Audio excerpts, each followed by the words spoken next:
Alright, bonjour. We are working on chapter 7 of Vis-à-vis today, and it's called Les plaisirs de la cuisine, the pleasures of food. Here are our objectives. In terms of vocabulary, we're going to see the food stores, things at the restaurants, numbers over 60, and then we're going to see quel, which is interrogative adjectives, demonstrative, it means how to say this, that, these, and those. And then the verbs vouloir, pouvoir, devoir, so want, can, and must. And then we're going to start seeing our first past tense, the passé composé, but only in a simplified version for the moment, only with avoir, and we'll see it with all the details later. Alright, let's get started. Les magasins d'alimentation. La boulangerie, pâtisserie, la boucherie, charcuterie, la poissonnerie, l'épicerie. So boulangerie, pâtisserie. Boulangerie is the bakers, pâtisserie, the pastry place, okay? And they're often the same place.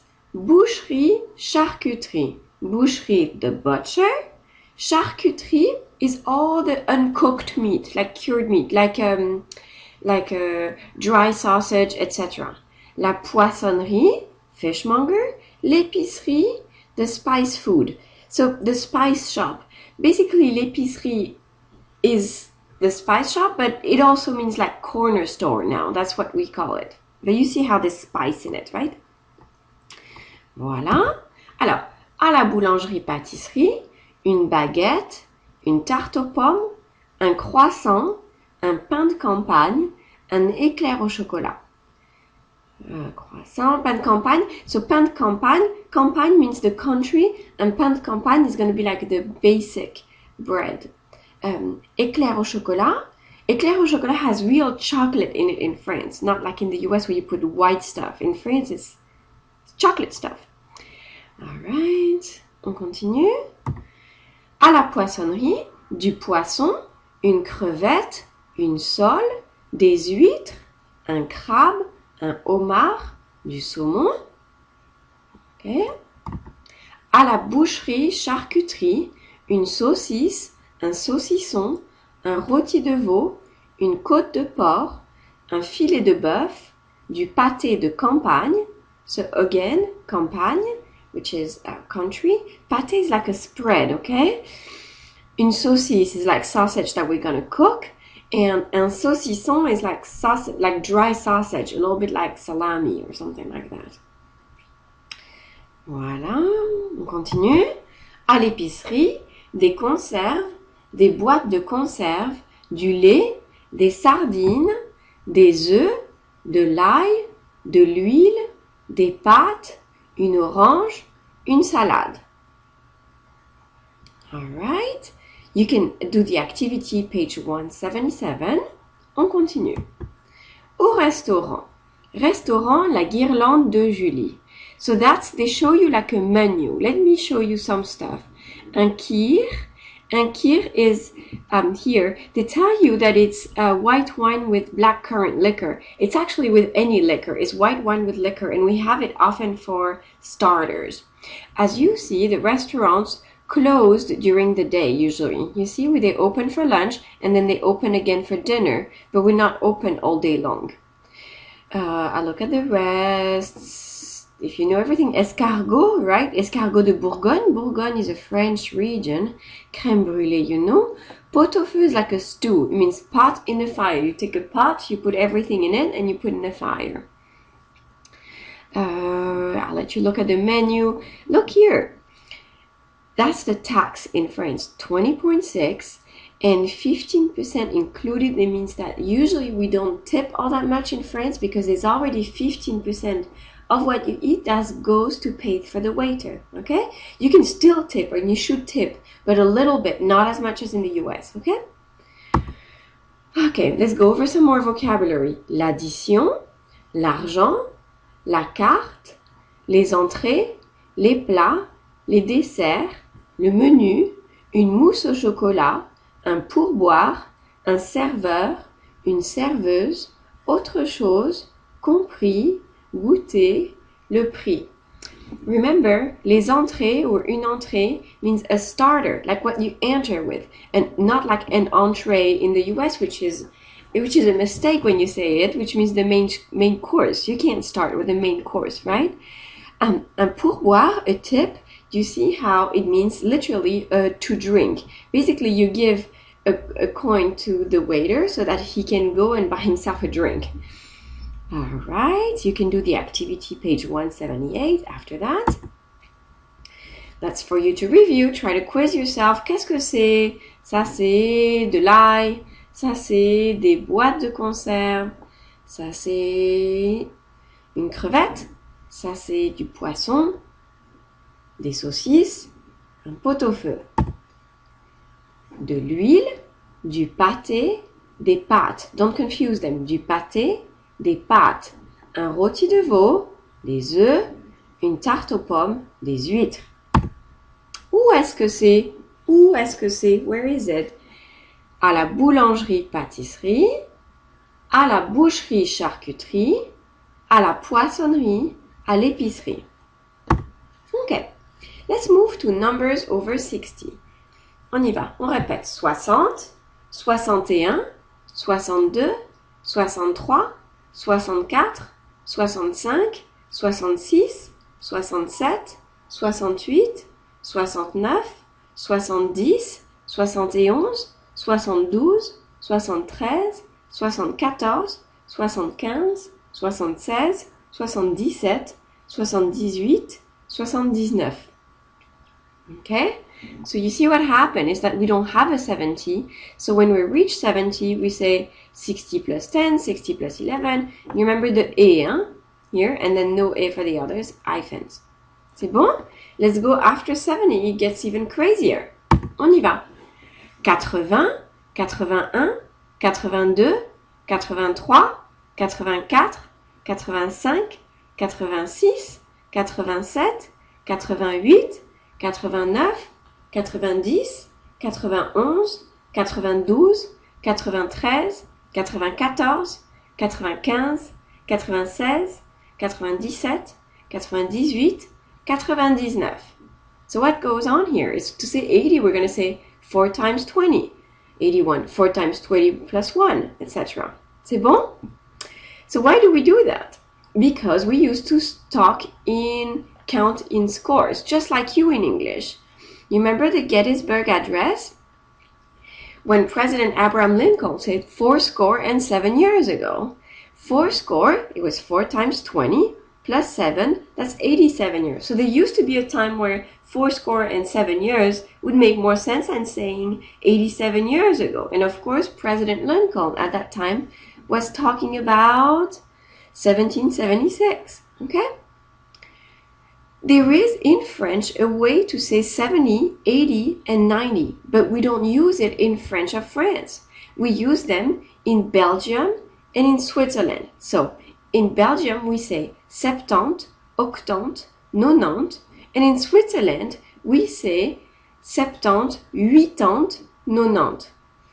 And because Congo was a Belgium colony, was a colony from Belgium, then we say that also in Congo. But all the rest of the French-speaking world, I don't know, such as any country in Africa except for Congo, in Canada and all that, we don't use 70, 80, 90. We use, like the French, 80, 81, etc. It's kind of weird, but that's the way it is. Okay. Here are the rest of the numbers. 100, 101, 102, 103, 200, 201, 300, 400, 500, 600, 700, 800, 900, 1000. Careful with the low S's. There's no S if it's 100. If 100 is plural but followed by something else, you see? So 200 takes an S, 201 does not. I mean, who really cares about it? Not me too much. And 1000 never ever takes. Look at how we say prices. 46 euro 50. We put a comma. Remember, we put a comma where you put a period. And so we would say 48 euro 50. C'est bon? Let's keep on. Let's try to say all these numbers. 137 euros 52. 288 euros 75. 372 euros 85. 919 euros 45. 728 euros 67. 3258 euros 56. 7852 euros 63. Let's do another exercise like that. Look at prices how they are in France. On y va. 18 euros 99. 679 euros 77. 897 euros 64. 745 euros 39. 987 euros 62. 258 euros 54. 1285 euros 78. 6589 euros 56. Voilà, I think we're good with the euros. Les euros. Alright, let's start with quel, our grammar. Quel means kind of which. And it agrees with what comes after. So you see, quel, quel, quel, quel. That's what's funny. They all pronounce quel, just like K-E-L, quel, quel. We can use them for questions to mean which. Quel poisson voulez-vous? Or as an exclamation. Oh, quelle belle baguette. What a beautiful baguette. Okay? And now, let's look at the demonstrative. It's to mean this and that, or these and those. You see? So for the masculine, we use ce croissant. The feminine, we use cette salade. And for the plural, we use ces. The problem is that if ce is followed by a vowel or a mute H, we're going to change it into cet, just C-E-T, just so that we can make the link. Cet animal, cet homme. Okay? Whereas the others, they don't need to be changed. Okay? So the exception is this C-E-T. Okay? So we would say ce croissant, ces croissants, cette tarte. So you see here, we just see them as meaning these, that, these, those. But we can actually make a distinction in case it's not clear between this and that. And this is how we do it. We use si and la that we're going to use at the end. So si would mean like this or these, and la would mean like that and those. And we use them. They're not necessary. We use them only if it hasn't been clear. Like, which one do you mean? This one or that one? Okay? So, we use this and this and these for things that are kind of close to us or things that we like.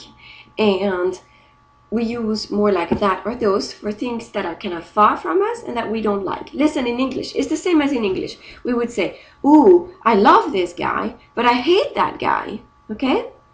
Or pass me this book if it's close, pass me that book if it's further away. So let's try. En français, quelle baguette? Cette baguette-ci ou cette baguette-là? Okay. Quel éclair? Cet éclair-ci ou cet éclair-là? Quel poulet?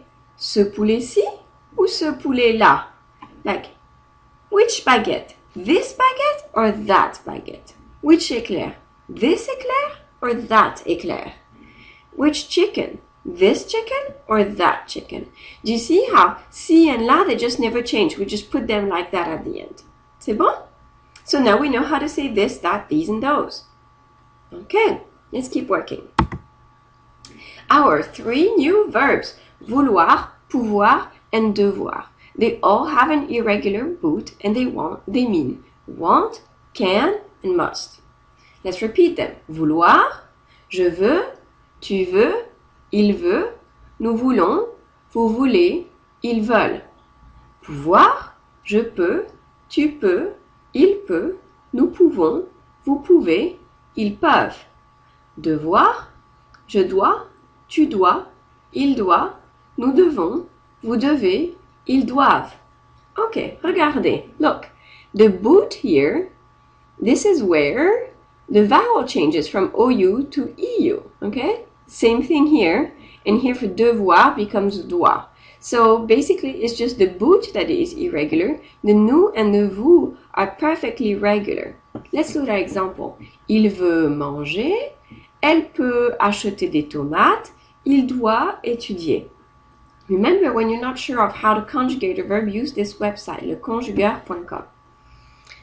Alright, let's see how we use vouloir, devoir, pouvoir. This is all the details they give you in the book. We're going to look at them, but we're going to focus. All of them are very logical, except the one with the stars, okay? Vouloir can be used with a noun. I want a chicken is je veux un poulet. Vouloir can be used with a verb. Je veux manger un poulet. Vouloir bien means to be willing to be glad to do something. Je veux bien aller au restaurant. Like I'm fine, you know? And vouloir dire means to mean. Literally means wants to say. What do you want to say? What do you mean? Okay? Devoir can be used with a verb at the infinitive form. Tu dois travailler. If we use something else than a verb at the infinitive form, it means to owe. Je te dois 20 euros. If I tell you, I must you 20, basically, it means I owe you 20. Okay? And then pouvoir can be used with a verb. That's logical. All right, let's keep working. And see the last item of the chapter, which is the passé composé, which is our first past tense. When do we use the passé composé? We use it when we narrate past events. That means we tell stories that happened in the past. And it's the most common tense of the past. We're going to see later the imparfait, and the imparfait is the tense that we use to talk more about habits in the past and feelings and all that. This is for actions. Like say, I did this, then I did that, then I did this, and I did that. We will see that we form it with the auxiliary être later. For the moment, we only concentrate the fact that we use avoir, okay, plus the past participle. So you remember avoir at the present, we saw it last semester. J'ai, tu as, il a, nous avons, vous avez, ils ont. And the past participle. How do we form a past participle? It's like how to say eaten. I have eaten, you know? So that's what it is, a past participle. So to form a past participle, you remove the ER and you put A. You remove the IR and you put I. You remove the RE and you put U. That's for our regular verb. So let's look. Aimer is going to be aimer like that. Like to love, loved. Finir, fini. Like finished. And then répondre, répondu. Answered. Okay? And here are 10 irregular ones. That's the ones we're going to start with. Okay? We'll see more later this semester. On y va. Avoir, eu. Devoir, dû. Pouvoir, pu. Vouloir, voulu. Prendre, pris. Apprendre, appris. Comprendre, compris. Boire, bu. Être, été. Faire, fait. Can you guess why there's a hat on the du here?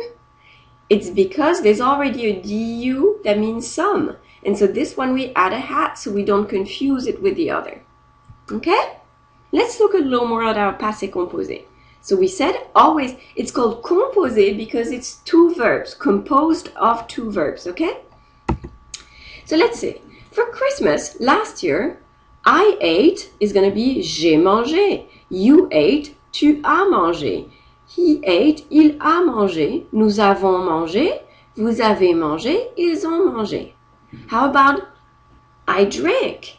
J'ai bu, tu as bu, il a bu, nous avons bu, vous avez bu, ils ont bu. So basically this means I drank, but it's kind of conjugated like I have drunk. Okay? It's more conjugated like that. J'ai mangé means kind of like I ate, but it's conjugated like I have eaten. Okay? On continue. Let's look at keywords that are important to use with the passé composé. Okay? Le mois dernier, like last month. La semaine dernière, last week. Avant-hier, the day before yesterday. Hier, yesterday. Hier matin, hier soir. Yesterday morning, last night. Aujourd'hui, today. Toute la matinée, toute la journée, toute la soirée, toute la nuit. Toute la matinée, all the morning. toute la journée, all day long, toute la soirée, all night long, toute la nuit, toute la soirée, all evening long, et toute la nuit, all night long. Here you go, another example with my Gigi, my dog Ginger. Pour Noël, l'année dernière, so for Christmas last year, Ginger a fait une promenade. Donc Ginger did a walk, like went on a walk. Elle a eu un foulard. She got a little scarf. Et elle a dormi dans son nouveau lit. She slept in her new bed. Oh, Ginger is such a good girl. Elle est mignonne, hein? Voilà, I think we're done with chapter 1.